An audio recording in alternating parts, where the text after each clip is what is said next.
The lump of blankets moved. The wheelchair made a wheezing noise and turned slightly.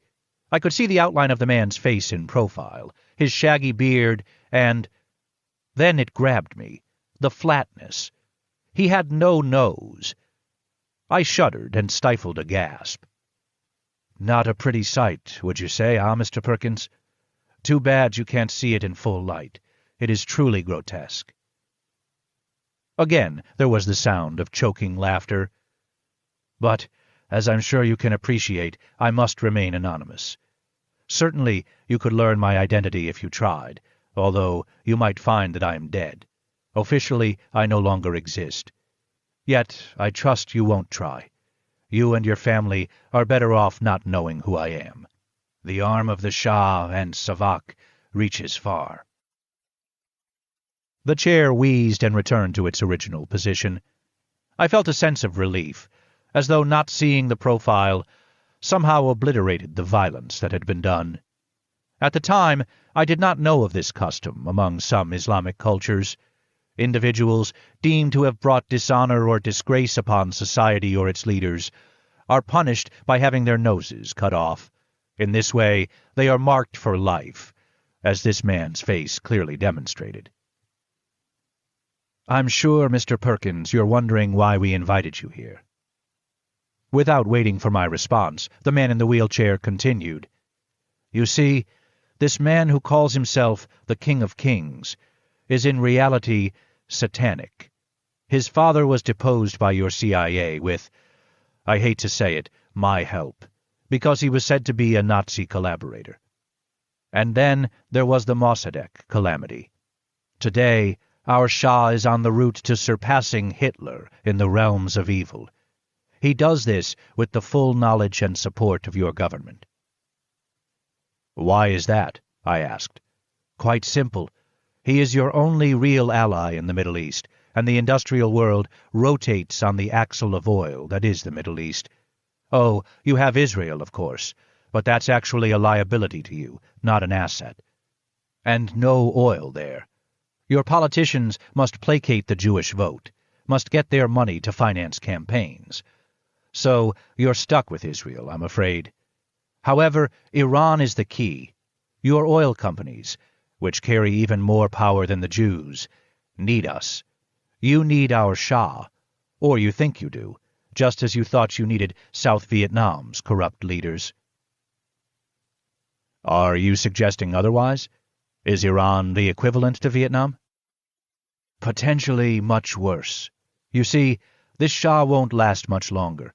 The Muslim world hates him, not just the Arabs, but Muslims everywhere, Indonesia, the United States, but mostly right here, his own Persian people. There was a thumping sound, and I realized that he had struck the side of his chair. He is evil. We Persians hate him. Then, silence. I could hear only his heavy breathing, as though the exertion had exhausted him.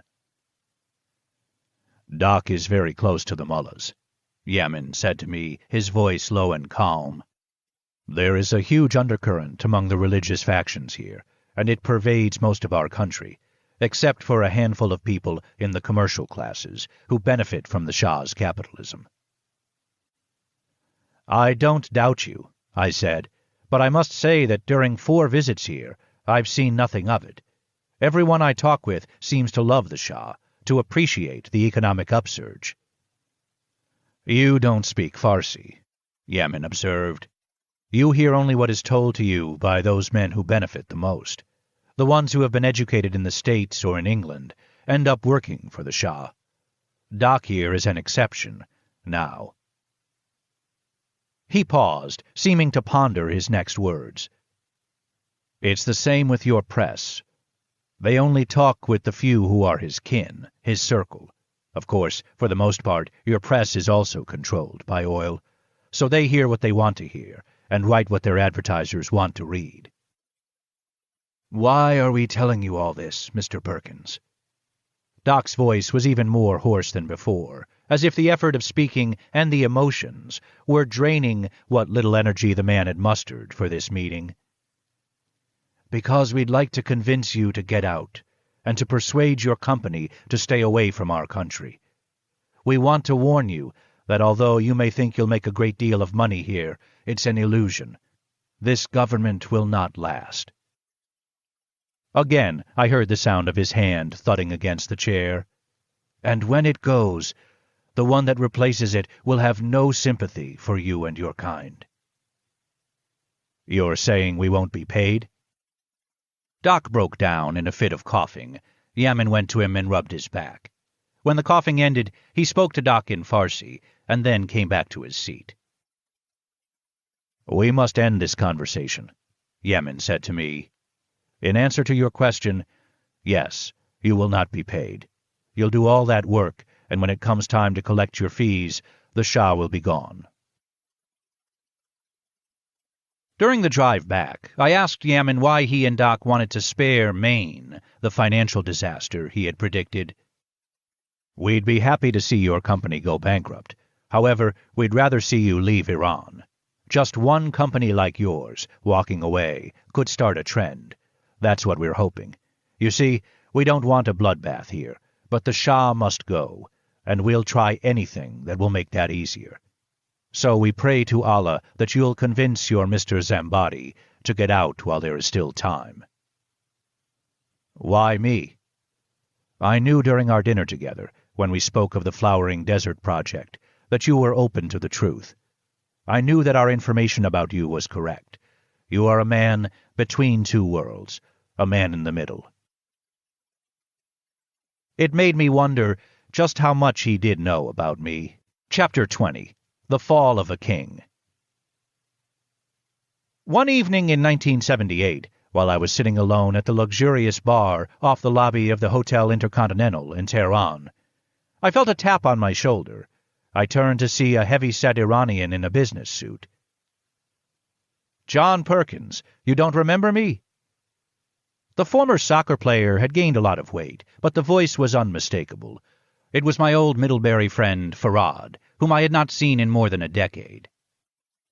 We embraced and sat down together. It quickly became obvious that he knew all about me and about my work. It was equally obvious that he did not intend to share much about his own work. "Let's get right to the point," he said, as we ordered our second beers. "I'm flying to Rome tomorrow. My parents live there. I have a ticket for you on my flight. Things are falling apart here. You've got to get out." He handed me an airline ticket. I did not doubt him for a moment. In Rome, we dined with Farad's parents. His father, the retired Iranian general who once stepped in front of a would-be assassin's bullet to save the Shah's life, expressed disillusionment with his former boss. He said that during the past few years, the Shah had showed his true colors, his arrogance and greed. The general blamed U.S. policy, particularly its backing of Israel, of corrupt leaders, and of despotic governments, for the hatred sweeping the Middle East, and he predicted that the Shah would be gone within months. "You know," he said, "you sowed the seeds of this rebellion in the early 50s, when you overthrew Mossadegh. You thought it very clever back then, as did I. But now it returns to haunt you. Us." I was astounded by his pronouncements. I had heard something similar from Yamin and Doc, but coming from this man it took on new significance. By this time, everyone knew of the existence of a fundamentalist Islamic underground, but we had convinced ourselves that the Shah was immensely popular among the majority of his people, and was therefore politically invincible. The general, however, was adamant. "Mark my words," he said solemnly, "the Shah's fall will be only the beginning. It's a preview of where the Muslim world is headed. Our rage has smoldered beneath the sands too long. Soon it will erupt." Over dinner, I heard a great deal about Ayatollah Ruhollah Khomeini. Farad and his father made it clear that they did not support his fanatical Shi'ism, but they were obviously impressed by the inroads he had made against the Shah. They told me that this cleric, whose given name translates to "inspired of God," was born into a family of dedicated Shiite scholars in a village near Tehran in 1902. Khomeini had made it a point not to become involved in the Mossadegh Shah struggles of the early 1950s, but he actively opposed the Shah in the 1960s, criticizing the ruler so adamantly that he was banished to Turkey, then to the Shiite holy city of An-Najaf in Iraq, where he became the acknowledged leader of the opposition. He sent out letters, articles, and tape-recorded messages urging Iranians to rise up, overthrow the Shah, and create a clerical state. 2 days after that dinner with Farad and his parents, news came out of Iran of bombings and riots. Ayatollah Khomeini and the mullahs had begun the offensive that would soon give them control. After that, things happened fast. The rage Farad's father had described exploded in a violent Islamic uprising. The Shah fled his country for Egypt in January 1979, and then, diagnosed with cancer, headed for a New York hospital. Followers of the Ayatollah Khomeini demanded his return. In November 1979, a militant Islamic mob seized the United States Embassy in Tehran and held 52 American hostages for the next 444 days. President Carter attempted to negotiate the release of the hostages. When this failed, he authorized a military rescue mission launched in April 1980. It was a disaster, and it turned out to be the hammer that would drive the final nail into Carter's presidential coffin. Tremendous pressure exerted by U.S. commercial and political groups forced the cancer-ridden Shah to leave the United States. From the day he fled Tehran, he had a difficult time finding sanctuary. All his former friends shunned him. However, General Torrijos exhibited his customary compassion and offered the Shah asylum in Panama, despite a personal dislike of the Shah's politics. The Shah arrived and received sanctuary at the very same resort where the new Panama Canal Treaty had so recently been negotiated. The mullahs demanded the Shah's return in exchange for the hostages held in the U.S. Embassy. Those in Washington who had opposed the Canal Treaty accused Torrijos of corruption and collusion with the Shah and of endangering the lives of U.S. citizens. They, too, demanded that the Shah be turned over to Ayatollah Khomeini. Ironically, until only a few weeks earlier, many of these same people had been the Shah's staunchest supporters. The once proud King of Kings eventually returned to Egypt, where he died of cancer. Doc's prediction came true. Maine lost millions of dollars in Iran, as did many of our competitors. Carter lost his bid for re-election. The Reagan-Bush administration marched into Washington with promises to free the hostages, to bring down the mullahs, to return democracy to Iran, and to set straight the Panama Canal situation. For me, the lessons were irrefutable. Iran illustrated beyond any doubt that the United States was a nation laboring to deny the truth of our role in the world. It seemed incomprehensible that we could have been so misinformed about the Shah and the tide of hatred that had surged against him. Even those of us in companies like Maine, which had offices and personnel in the country, had not known. I felt certain that the NSA and the CIA must have seen what had been so obvious to Torrijos, even as far back as my meeting with him in 1972, but that our own intelligence community had intentionally encouraged us all to close our eyes. Chapter 21. Colombia, Keystone of Latin America. While Saudi Arabia, Iran, and Panama offered fascinating and disturbing studies, they also stood out as exceptions to the rule. Due to vast oil deposits in the first two and the canal in the third, they did not fit the norm. Colombia's situation was more typical, and Maine was the designer and lead engineering firm on a huge hydroelectric project there.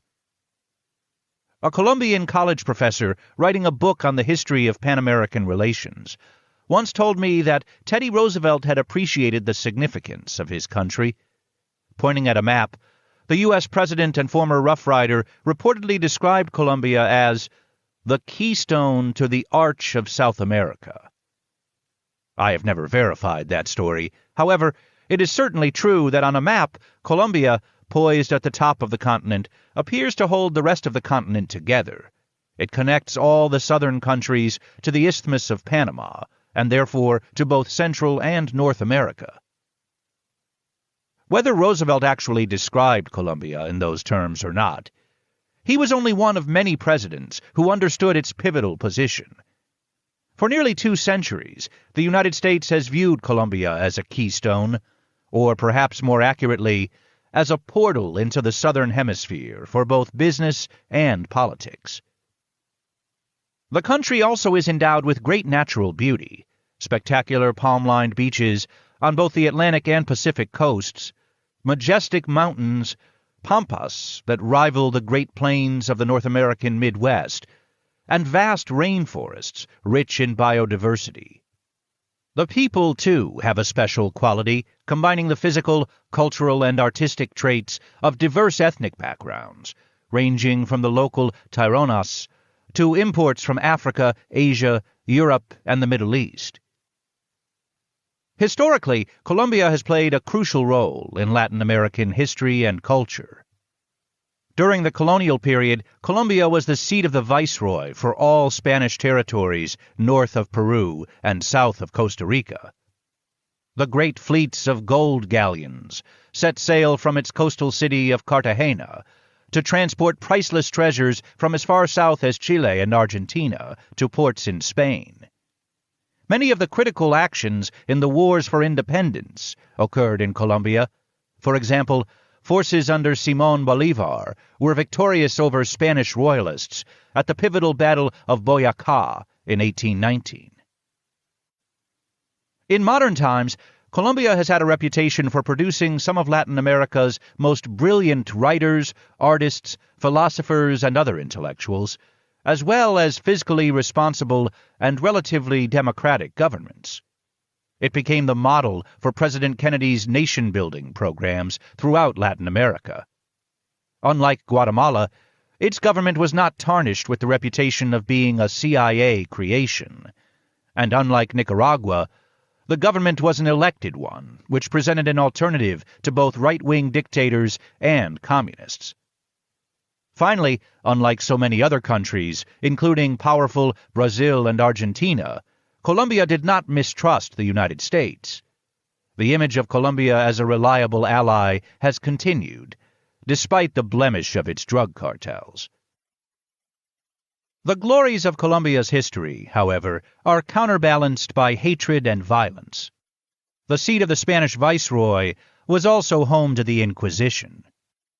Magnificent forts, haciendas, and cities were constructed over the bones of Indian and African slaves.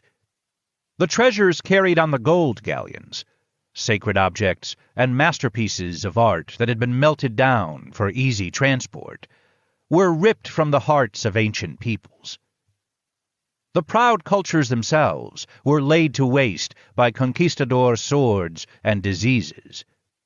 More recently, a controversial presidential election in 1945 resulted in a deep division between political parties and led to La Violencia, 1948 through 1957, during which more than 200,000 people died. Despite the conflicts and ironies, both Washington and Wall Street historically have viewed Colombia as an essential factor in promoting Pan-American political and commercial interests. This is due to several factors, in addition to Colombia's critical geographic location, including the perception that leaders throughout the hemisphere look to Bogotá for inspiration and guidance, and the fact that the country is both a source of many products purchased in the United States — coffee, bananas, textiles, emeralds, flowers, oil, and cocaine — and a market for our goods and services. One of the most important services we sold to Colombia during the late 20th century was engineering and construction expertise. Colombia was typical of many places where I worked. It was relatively easy to demonstrate that the country could assume vast amounts of debt and then repay these debts from the benefits realized both from the projects themselves and from the country's natural resources. Thus, huge investments in electrical power grids, highways, and telecommunications would help Colombia open up its vast gas and oil resources and its largely undeveloped Amazonian territories. These projects, in turn, would generate the income necessary to pay off the loans, plus interest. That was the theory. However, the reality, consistent with our true intent around the world, was to subjugate Bogotá to further the global empire. My job, as it had been in so many places, was to present the case for exceedingly large loans. Colombia did not have the benefit of a Torrijos. Therefore, I felt I had no choice but to develop inflated economic and electrical load forecasts. With the exception of the occasional bouts of guilt over my job, Colombia became a personal refuge for me. Anne and I had spent a couple of months there in the early 1970s, and had even made a down payment on a small coffee farm located in the mountains along the Caribbean coast. I think our time together during that period came as close as anything could to healing the wounds we had inflicted on each other over the preceding years. Ultimately, however, the wounds went too deep, and it was not until after our marriage fell apart that I became truly acquainted with the country. During the 1970s, Maine had been awarded a number of contracts to develop various infrastructure projects, including a network of hydroelectric facilities and the distribution systems to transport the electricity from deep in the jungle to cities high in the mountains. I was given an office in the coastal city of Barranquilla, and it was there, in 1977, that I met a beautiful Colombian woman who would become a powerful agent of change in my life. Paula had long blonde hair and striking green eyes, not what most foreigners expect in a Colombian. Her mother and father had emigrated from northern Italy, and in keeping with her heritage, she became a fashion designer. She went a step further, however, and built a small factory where her creations were transformed into clothes, which she then sold at upscale boutiques throughout the country, as well as in Panama and Venezuela. She was a deeply compassionate person who helped me get through some of the personal trauma of my broken marriage, and begin dealing with some of my attitudes toward women, which had affected me so negatively. She also taught me a great deal about the consequences of the actions I took in my job. As I have said before, life is composed of a series of coincidences over which we have no control. For me, those included being raised as the son of a teacher at an all-male prep school in rural New Hampshire, meeting Anne and her Uncle Frank, the Vietnam War, and meeting Einar Grieve. However, once we are presented with such coincidences, we face choices. How we respond, the actions we take in the face of coincidences, makes all the difference. For example, excelling at that school, marrying Anne, entering the Peace Corps, and choosing to become an economic hitman. All these decisions had brought me to my current place in life. Paula was another coincidence, and her influence would lead me to take actions that changed the course of my life. Until I met her, I had pretty much gone along with the system. I often found myself questioning what I was doing, sometimes feeling guilty about it, yet I always discovered a way to rationalize staying in the system. Perhaps Paula just happened along at the right time. It is possible that I would have taken the plunge anyway, that my experiences in Saudi Arabia, Iran, and Panama would have nudged me into action. But I am certain that even as one woman, Claudine, had been instrumental in persuading me to join the ranks of EHMs, another, Paula, was the catalyst I needed at that time. She convinced me to go deep inside myself and see that I would never be happy as long as I continued in that role. Chapter 22. American Republic versus Global Empire. "I'll be frank," Paula said one day while we were sitting in a coffee shop. "The Indians and all the farmers who live along the river you're damming hate you. Even people in the cities, who aren't directly affected, sympathize with the guerrillas who've been attacking your construction camp. Your government calls these people communists, terrorists and narcotics traffickers, but the truth is, they're just people with families who live on lands your company is destroying. I had just told her about Manuel Torres. He was an engineer employed by Maine, and one of the men recently attacked by guerrillas at our hydroelectric dam construction site. Manuel was a Colombian citizen who had a job because of a U.S. Department of State rule prohibiting us from sending U.S. citizens to that site. We referred to it as the Colombians are expendable doctrine, and it symbolized an attitude I had grown to hate. My feelings toward such policies were making it increasingly difficult for me to live with myself. According to Manuel, they fired AK-47s into the air and at his feet, I told Paula. He sounded calm when he told me about it, but I know he was almost hysterical. They didn't shoot anyone, just gave them that letter and sent them downriver in their boats. My God, Paula exclaimed. The poor man was terrified. Of course he was.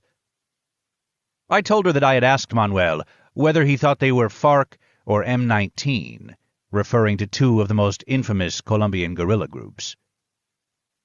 And? He said neither, but he told me that he believes what they said in that letter. Paula picked up the newspaper I had brought and read the letter aloud. We who work every day just to survive swear on the blood of our ancestors that we will never allow dams across our rivers. We are simple Indians and mestizos, but we would rather die than stand by as our land is flooded. We warn our Colombian brothers, stop working for the construction companies. She set the paper down. What did you say to him? I hesitated, but only for a moment. I had no choice. I had to toe the company line. I asked him if he thought that sounds like a letter a farmer would write. She sat watching me patiently. He just shrugged. Our eyes met.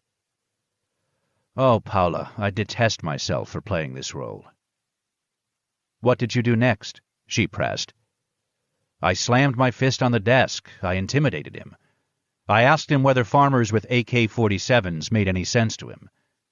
Then I asked if he knew who invented the AK-47. Did he? Yes, but I could hardly hear his answer. A Russian, he said. Of course, I assured him that he was right, that the inventor had been a communist named Kalashnikov, a highly decorated officer in the Red Army. I brought him around to understand that the people who wrote that note were communists. Do you believe that? She asked. Her question stopped me. How could I answer honestly? I recalled Iran and the time Yemen described me as a man caught between two worlds, a man in the middle. In some ways, I wished I had been in that camp when the guerrillas attacked, or that I was one of the guerrillas.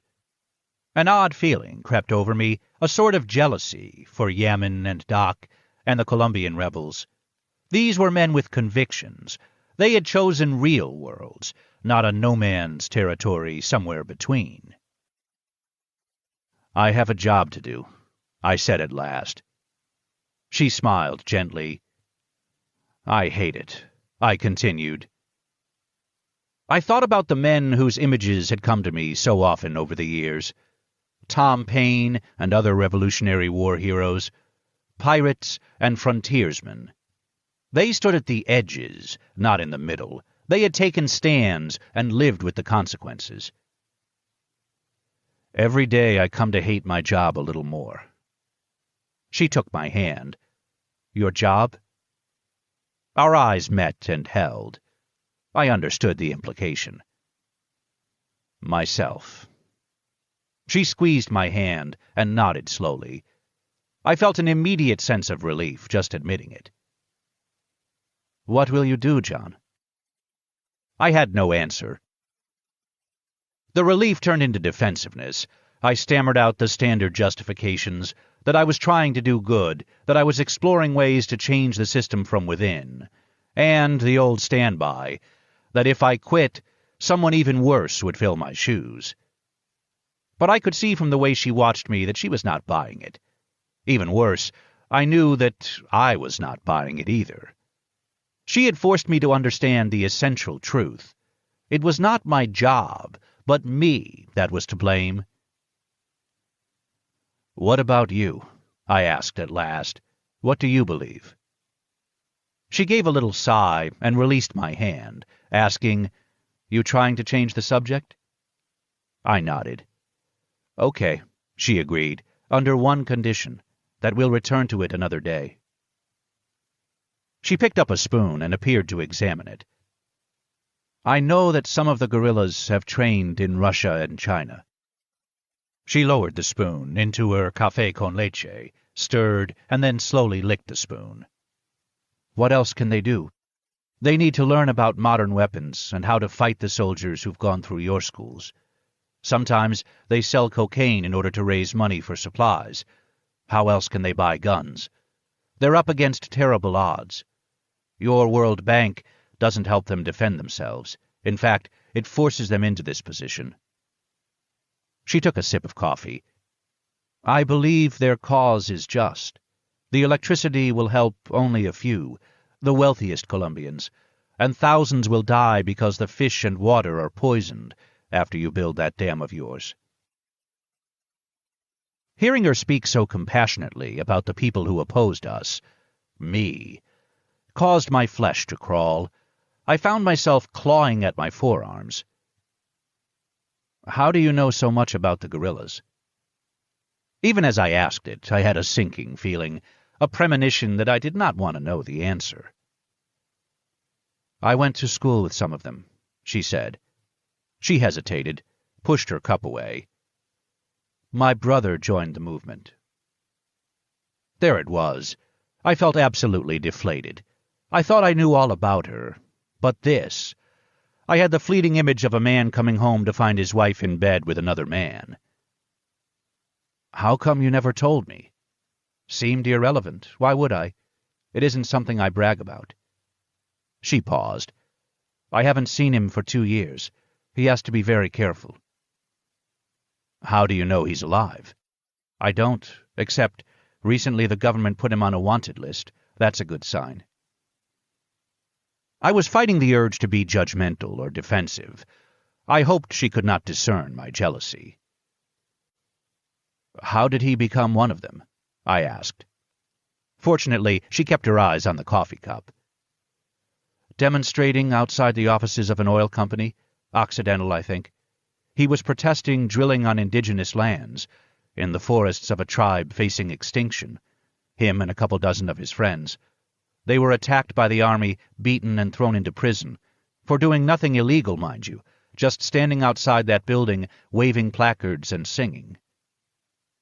She glanced out a nearby window. "They kept him in jail for nearly 6 months. He never did tell us what happened there. But when he came out, he was a different person." It was the first of many similar conversations with Paula, and I now know that these discussions set the stage for what was to follow.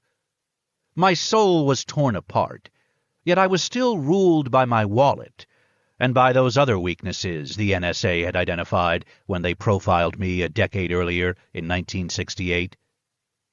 By forcing me to see this, and to confront the deeper feelings behind my fascination with pirates and other rebels, Paula helped me along the trail toward salvation.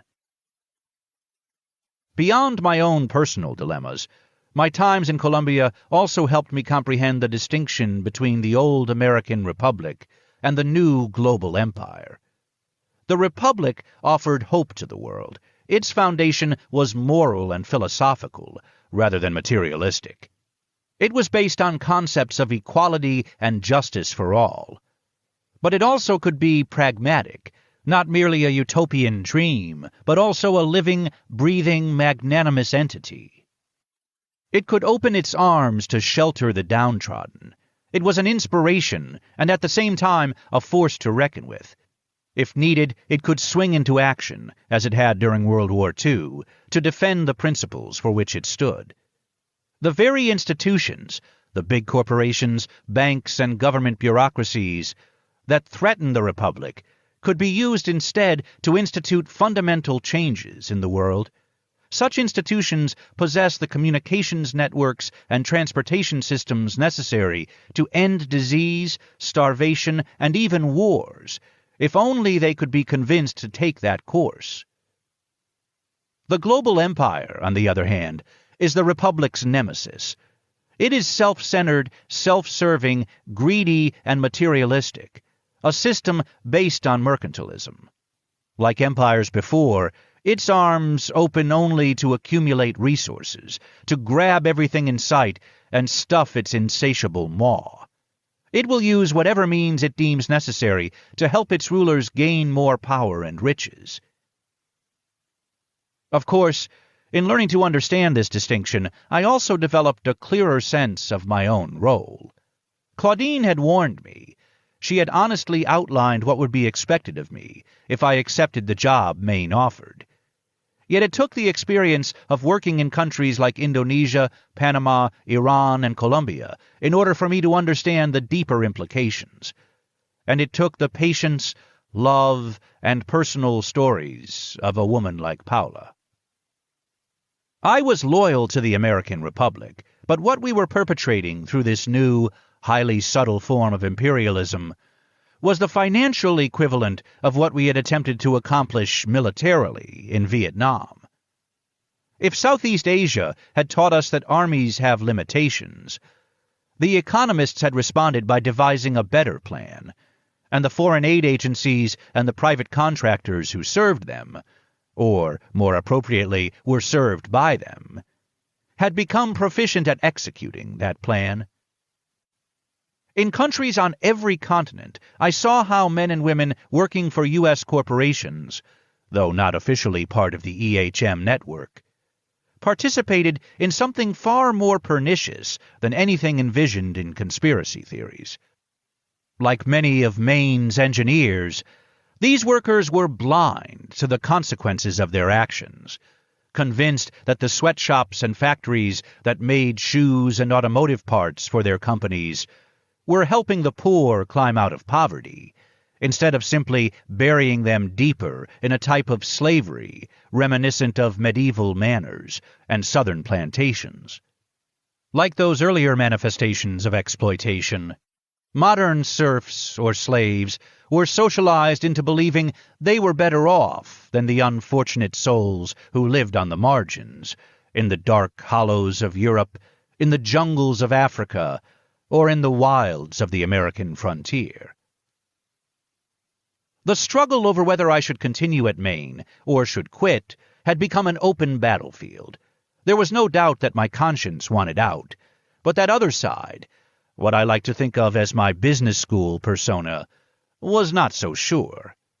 My own empire kept expanding. I added employees, countries, and shares of stock to my various portfolios, and to my ego. In addition to the seduction of the money and lifestyle, and the adrenaline high of power, I often recalled Claudine warning me that once I was in, I could never get out. Of course, Paula sneered at this. What would she know? I pointed out that Claudine had been right about a great many things. That was a long time ago. Lives change. Anyway, what difference does it make? You're not happy with yourself. What can Claudine or anyone else do to make things worse than that? It was a refrain Paula often came back to, and I eventually agreed. I admitted to her and to myself that all the money, adventure, and glamour no longer justified the turmoil, guilt, and stress. As a Maine partner, I was becoming wealthy, and I knew that if I stayed longer, I would be permanently trapped. One day, while we were strolling along the beach near the old Spanish fort at Cartagena, a place that had endured countless pirate attacks, Paula hit upon an approach that had not occurred to me. "What if you never say anything about the things you know?" she asked. "You mean, just keep quiet?" "Exactly. Don't give them an excuse to come after you. In fact, give them every reason to leave you alone, to not muddy the water." It made a great deal of sense. I wondered why it never occurred to me before. I would not write books or do anything else to expose the truth as I had come to see it.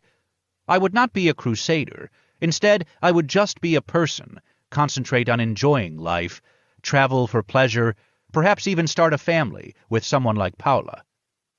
I had had enough. I simply wanted out. Everything Claudine taught you is a deception, Paula added. Your life's a lie. She smiled condescendingly. Have you looked at your own resume recently? I admitted that I had not. Do, she advised. I read the Spanish version the other day. If it's anything like the English one, I think you'll find it very interesting. Chapter 23. The Deceptive Resume.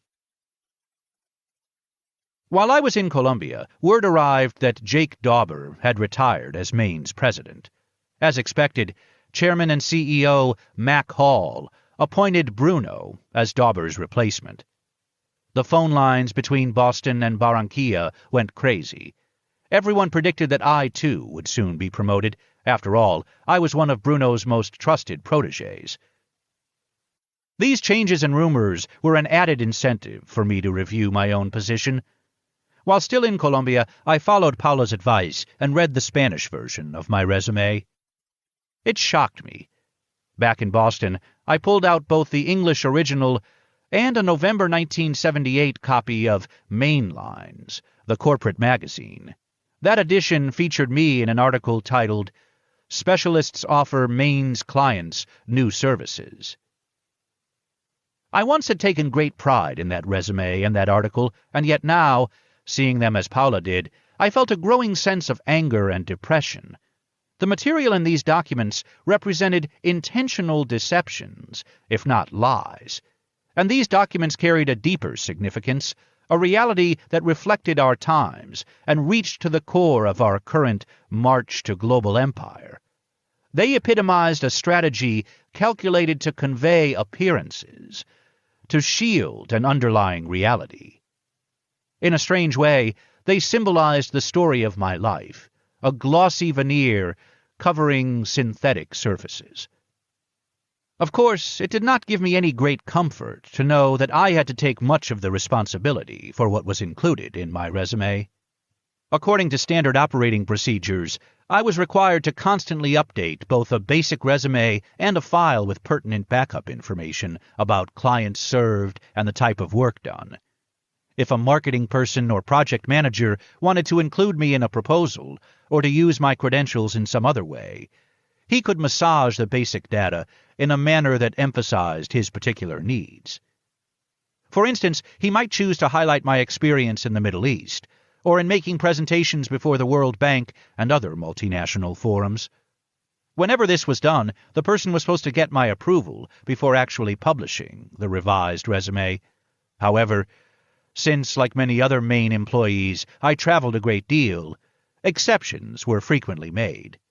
Thus, the resume Paula suggested I look at, and its English counterpart, were completely new to me, although the information certainly was included in my file. At first glance, my resume seemed innocent enough. Under experience, it stated that I had been in charge of major projects in the United States, Asia, Latin America, and the Middle East, and it provided a laundry list of the types of projects: development planning, economic forecasting, energy demand forecasting, and so on. This section ended by describing my Peace Corps work in Ecuador. However, it omitted any reference to the Peace Corps itself, leaving the impression that I had been the professional manager of a construction materials company, instead of a volunteer assisting a small cooperative composed of illiterate Andean peasant brickmakers. Following that was a long list of clients. This list included the International Bank for Reconstruction and Development, the official name of the World Bank, the Asian Development Bank, the Government of Kuwait, the Iranian Ministry of Energy, the Arabian American Oil Company of Saudi Arabia, Instituto de Recursos Hidráulicos y Electrificación, Perusahan Umum Listrik Negara, and many others. But the one that caught my attention was the final entry: U.S. Treasury Department, Kingdom of Saudi Arabia. I was amazed that such a listing had ever made it to print, even though it was obviously part of my file. Setting aside the resume for a moment, I turned to the Mainlines article.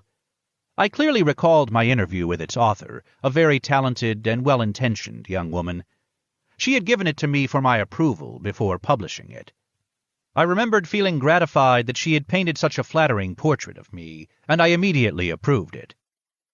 Once again, the responsibility fell on my shoulders. The article began, "Looking over the faces behind the desks, it's easy to tell that economics and regional planning is one of the most recently formed and rapidly growing disciplines at Maine." While several people were influential in getting the economics group started, it basically came about through the efforts of one man, John Perkins, who is now head of the group. Hired as an assistant to the head load forecaster in January 1971, John was one of the few economists working for Maine at the time. For his first assignment, he was sent as part of an 11-man team to do an electricity demand study in Indonesia.